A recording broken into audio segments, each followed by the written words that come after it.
You track your protein, you know your macros, you read the labels, and I'm not here to take any of that away from you. I'm here to tell you that while the entire wellness world has been obsessive over protein the last decade, there has been much more important conversation building. One that the data, researchers, and honestly your gut have been trying to have with you for a while. In this video, I want to talk about fiber and why I genuinely believe that it's going to become the protein in the next 5 years. Where this trend is coming from, what the science says, what fibermaxxing is, and why it's much more interesting than it sounds, and what that means for the way you eat. By the end of this video, I'm pretty sure losing weight, gaining muscle, or whatever your goal is going to be much easier for you. Before we get into this, one question: when was the last time you tracked your fiber? I'm going to guess that the answer is never, or very long time ago. I'm pretty sure, like me, you never tracked your fiber, and once I tracked it,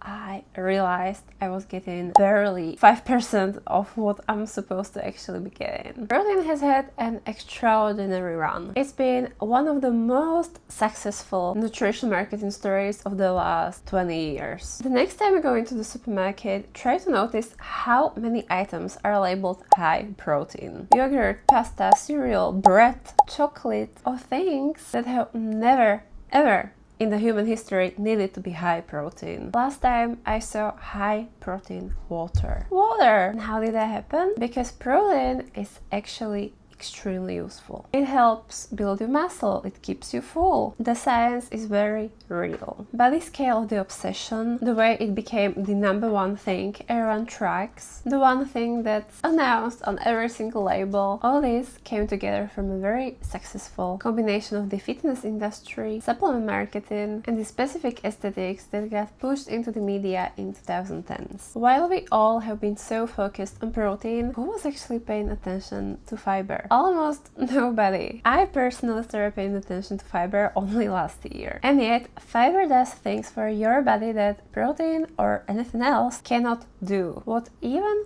is fiber? Fiber is a part of plant food your body cannot digest. And for a long time, the conversation around fiber was eat your vegetables and end of story. But the research over the past 10 years has reframed fiber completely. And the key is something called your gut microbiome. Your gut is home to trillions of bacteria, and those bacteria are not just passive passengers. They are active participants in your immune function, your mood, your metabolism, your inflammation levels, your skin, and your energy. The research on the gut-brain connection alone is extraordinary. There are direct communication pathways between your gut and your brain that influence anxiety, focus, mood, and your sleep quality. Those bacteria are fed by fiber. Not protein, not fat, not carbohydrates, fiber. Specifically, a type called prebiotic fiber, which is found in things like oats, onions, garlic, bananas, lentils, and so much more. Studies have found that people who eat 30 or more different plants throughout the week have significantly more diverse microbiome than those who eat fewer. And diversity in your gut microbiome is one of the most crucial things. It's one of the strongest predictors of overall health outcomes that the researchers have found. The average person in the Western world consumes about 15 grams of fiber every single day. The recommended amount is somewhere around 30 to 40 depending on your body. Some researchers also believe it should be more than 50. We as humans are profoundly under-fibered and nobody is talking about it.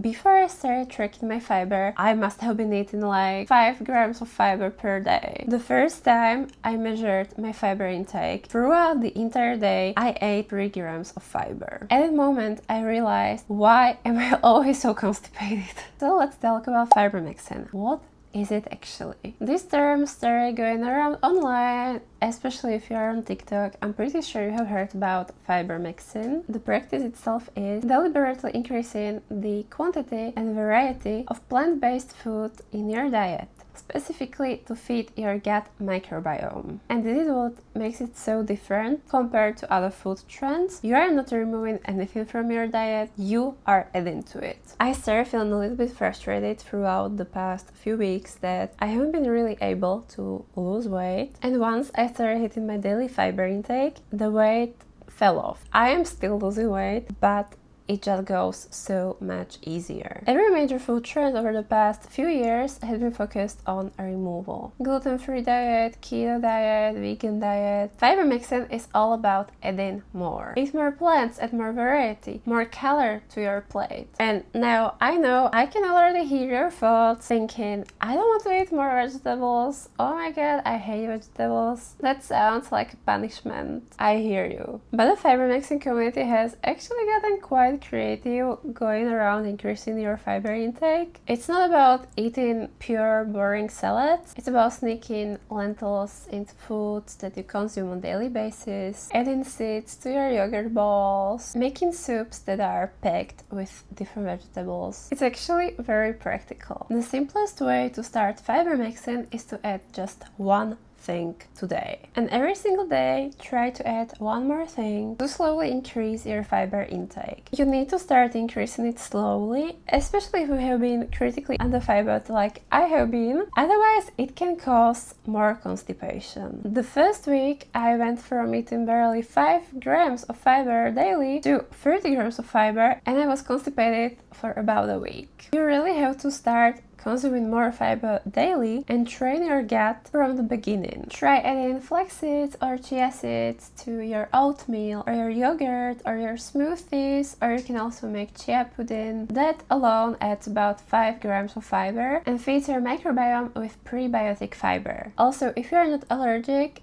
blueberries, apples, bananas are amazing for fiber. The second thing is to track variety, not only quantity. A sprinkle of mixed seeds counts. A different herb you add to your dinner counts as well. The goal here isn't to eat a kilogram of vegetables every single day. It's to expose your gut to as many different plant fibers as possible. This way, your microbiome develops the diversity it needs to work properly. The third thing, and this is the one most people forget about, beans. Lentils, chickpeas, legumes, they are generally one of the most fiber-dense, gut-healthy, affordable foods on the planet, and some of them are also high protein. A tin of chickpeas costs about 80 cents and has about 8 grams of fiber, depending on what type of chickpeas you buy. The gap between what we spend on marketed high-protein products and what we could spend on fiber instead is honestly remarkable.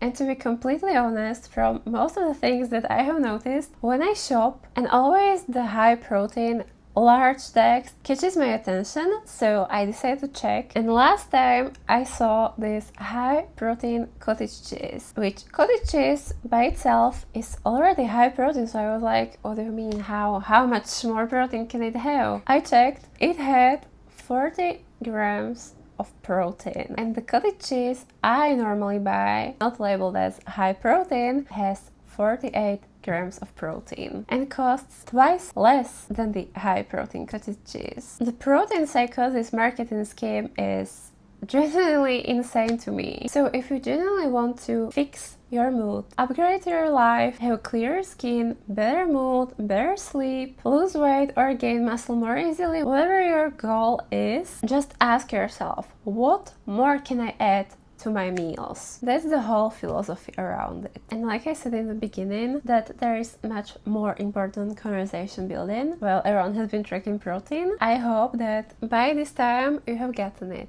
Because what I love about fiber being the next big part in the wellness industry is that it doesn't ask you to be extreme. It doesn't require a whole identity shift, or it doesn't even require that much effort for you to do it. You are genuinely caring about your body as a whole and feeding it what it needs. So yes, protein is important, carbohydrates are very important, healthy fats are important, fiber very important. No matter what your goal is, please make sure that you are hitting your daily intake, that you are getting the nutrients and the vitamins you need. Without it, in the long run, you can have many health complications that are just not worth it. Trust me when I say, as someone who has been trying to lose weight since I was 10 years old, it's not worth risking your health over appearance or some aesthetics. You are not running out of time. You have so much time ahead of you. As long as you keep taking care of yourself, feeding your body, moving your body, you are going to hit your goal. You will get that body, and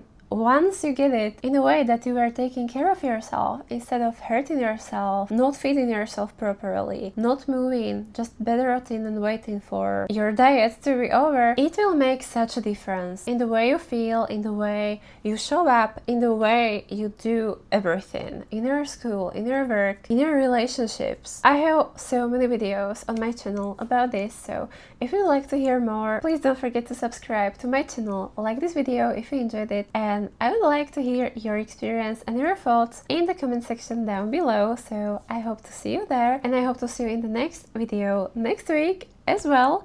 Until then, have an amazing week. I'm sending you so much love. Bye!